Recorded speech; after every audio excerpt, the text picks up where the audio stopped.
มาแล้วเป็นคู่ชิงอันดับที่3ทานผู้ทรงผู้เสียผู้มีเกียรติอีกระมักเป็นการพบกันระหว่างจำปาเมืองสองเมือง4คนตะบองโคจรกันพบกับหาดสายบองในน้ำไดมอนด์นำโซ่5-1ต่อนี้ตะเกียรติกาย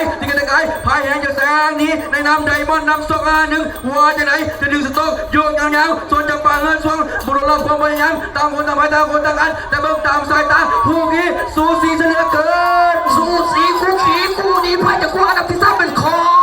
งถ้าวันไหนที่3ก็จะเป็นตำแหน่งที่4คู่นี้จะปั่นช่วงคู่จะปั่นช่วงคนจะมาพบกับไดมอนด์นำโชคจังหวะนี้ต้องไว้ตั้งแสงตั้งซอยบทเบียร์เชียงซีนี้ถ้าจะเขาจะได้คว้าอันดับที่3เป็นของคู่นี้เดี๋ยวได้หูกัดพี่น้องเลยโอ้ยแม่สุดท้ายจะเขาจะใจตั้งจะป่าแล้วช่วงตีแหงสังหนีจะป่าแล้วช่วงนี้จะป่าแล้วช่วงนี้จะป่าแล้วช่วงนี้จะป่าแล้วช่วงนี้จะป่าแล้วช่วงนี้แล้วปล่อยอะไรเขาแช่งใส่เดี๋ยวปล่อยเจ้าจะป่าแล้วช่วงคว้าอันดับที่3ในป่าคนช่วงนี้จบแจ้ง